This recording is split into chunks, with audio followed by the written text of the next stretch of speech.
Yung ano, di ba yung sabi ko magpa-x-ray? Alam mo nangyari sa'yo, upo ka.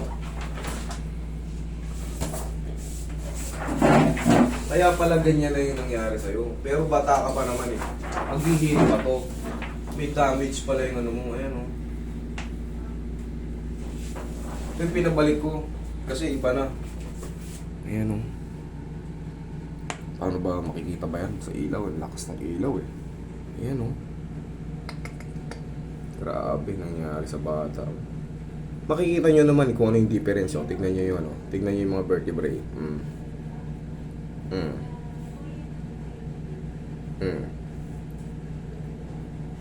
Ito medyo ano na yan. Medyo may waring na yan. Yung kasunod tulis. Yung kasunod malaki. Pansinin nyo to. Kaya pala siya nakaganon no. Kaya pala siya mas komportable.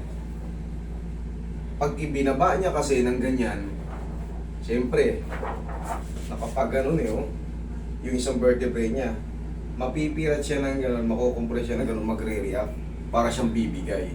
Kaya madalas yung bata, nakaganyan Idol, ang pinaka-the best dito is pahihiluming mo lang. Kailangan mo mag-vitamin sa bones, collagen. Magpunta ka sa mga katulad niya, meron ka. Saan ka nagpunta? Sa ortho ka, hindi ka nagpunta sa ortho. Nagpunta ka sa ortho, magpa-third, second opinion. Pang ilang opinion na ba ako? Pangalawa ako? Magpa-third opinion ka sa ortho doctor. Kasi mas gusto kong bumaling kayo. Hindi ko pipilitin kung alam kong may matutulong ako konti.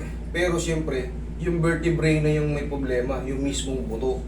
Kailangan yan, ma-advise ka ng ortho doctor. Kailangan mo yan, Presa. Idol, bibigay yan.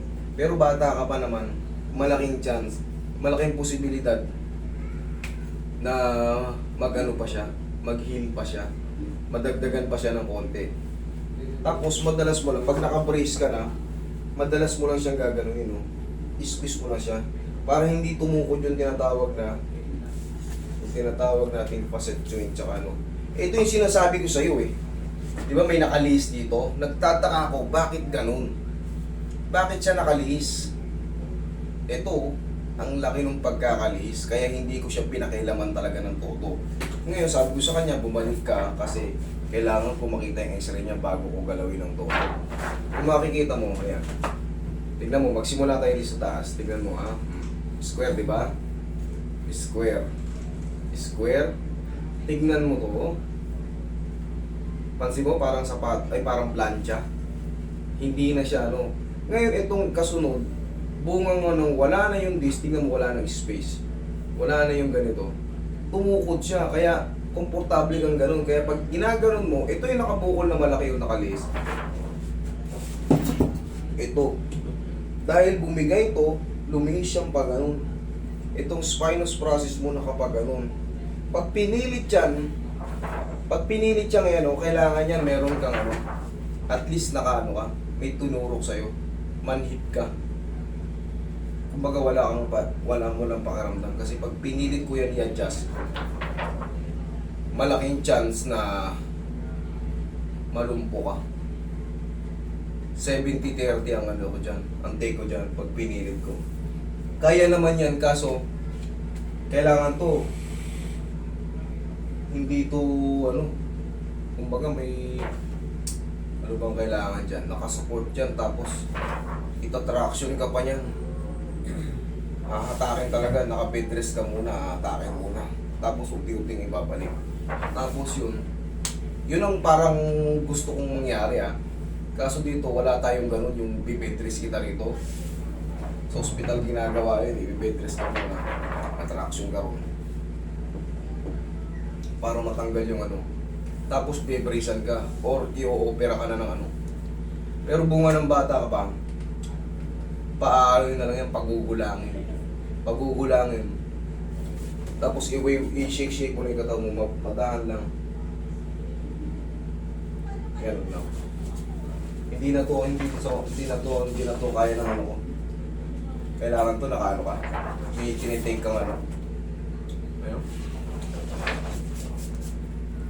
Nakita mo, naging malaking isang buo. Dapat yan, ganito Ayan, Yung nakabukol. Idol, I'm sorry. Taga saan ka ba? Bacoor ka? Bigyan na lang kita ng pamasahe. Balik ko yung pamasahe mo. Ano po ako? Ha? Nakamotor lang po. Okay. Bigyan ko na lang kayong panggas, no? Ha? Idol, ako, gusto ko lahat na lumalapit sa akin, matutulungan ko. Sa pagkakataon nito, kailangan meron tumulong sa'yo sa orto. Orto ano to? Orto matters kasi put na yung vertebrae mo. Hindi ko alam kung ano nangyari sa before. Ano ba nangyari sa before? Ikaw ba yung nalaglag? Ano ba nangyari sa'yo?